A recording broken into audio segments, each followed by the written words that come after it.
Ladies and gentlemen, in the southeast corner, in the green pants, toes sparring against, in the northeast corner, in the pink pants, with a record of 1 win and 1 loss in this situation, Tommy. Let's get ready to rumble on Xel'Naga Caverns. Und in dem Sinn herzlich willkommen zum dritten Spiel zwischen Skill.ch und ATS Arrow, beziehungsweise zwischen dem Boring für RTS Arrow, for TS Arrow, so man heißt der Clan. Jetzt bin ich total draus. By the power of Grayskull, I have Production Tab. Der Boring für 4TS Arrow spielt da unten auf Xel'Naga Caverns gegen den Tommy. Er hat das erste Spiel von dem Best of 3 für sich können entscheiden lassen. Mit den Haufen Void Rays. Ein wunderbares Spiel, das ich hoffentlich alle schon gesehen haben. Hier auf SC2O Channel. Ja, und das zweite hätten der Tommy mit Triple M können gewinnen. Wie imbar ist das Triple M gegen Protoss? Ich kann es immer noch nicht fassen. Das ist ja wirklich unfair. Das ist fast wie der Match, den ich heute Abend im Eishockey gesehen habe, wo Rappi 5-0 von Davos auf den Deckel gekriegt hat. Es war nur noch traurig gewesen. However, hier sehen wir, der Boring hat hier eine Art Sidewall gemacht. Das mache ich relativ gerne so. Es ist eine sehr gute Schussannahme. Ich würde das überlegen, sogar gegen Zerb zu machen.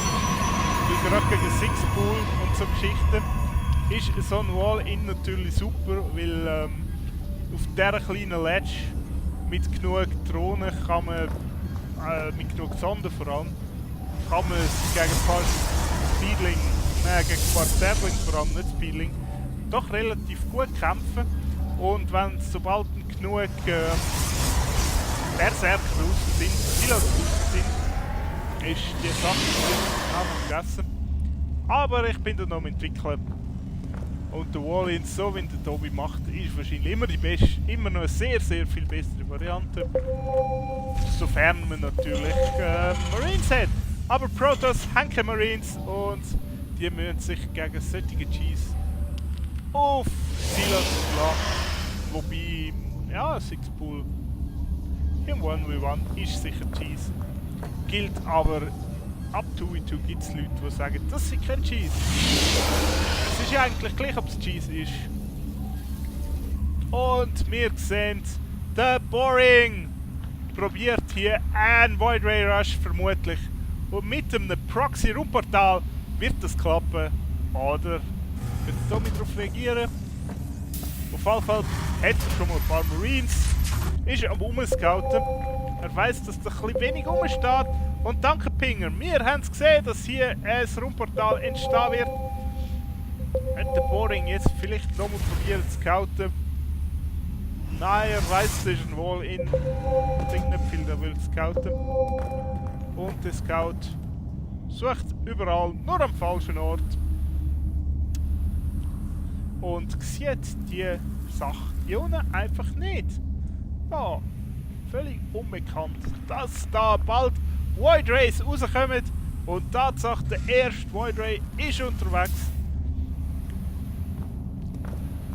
Es wäre auch fast ein bisschen sinnlos, da Phoenix rauszubringen, weil Phoenix ist so schnell über die halbe Map geflogen, dass man nicht wirklich einen Haufen Zeit gewinnt, wenn man den Dix so nah hat. Und hier kommt der erste Berserker, wird probieren raufzuschauen, um zu sehen, was geht.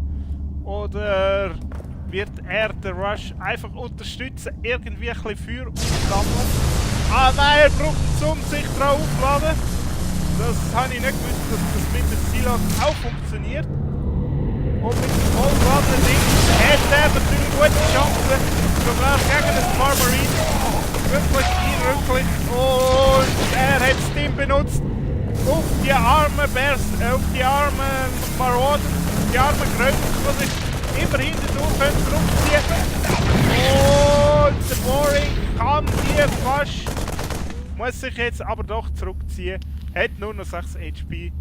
Ist aber ein wirklich cooler Move gewesen. Das können wir uns abschauen mit Protoss-Spielern. Wie kreative Wege zum einen Void Ray aufladen. Und der Boring sagt selber, puh. Im Sinn von Black 8 HP. Ich habe es wirklich bis zum letzten Moment ausgenutzt und mit dem Hype-Schaden gemacht. Jetzt müssen wir mal chill aufgehen. Und in der Zwischenzeit ist ja auch schon ein zweiter Void Ray da. Kann er den zweiten auch aufladen, braucht er aber einen zweiten Silat dazu. Und kommt ein dritter? Nein, wir müssen jetzt probieren hier auf jeden Fall mit diesen 3 Warp Gates eine kleine Armee aufzubauen. Hätte du natürlich die Armee-Production vom Domi ein bisschen zurückgeben können. Hätte vielleicht die Druckphase auch nutzen für eine schnelle Expansion. Aber jetzt sind auch noch Ghosts da. Und die Ghosts mit ihrem MP-Projektil können natürlich auch fies Schaden machen. Gegen die Dinge. Der hier, der nur noch 6 HP hat.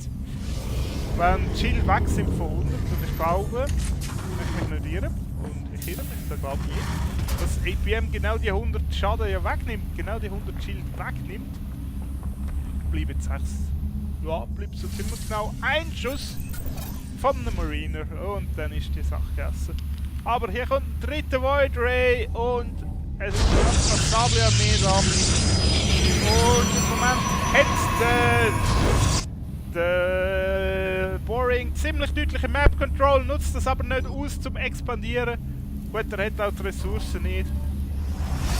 Aber hier 4 Berserker weniger wäre nicht so eine Sache.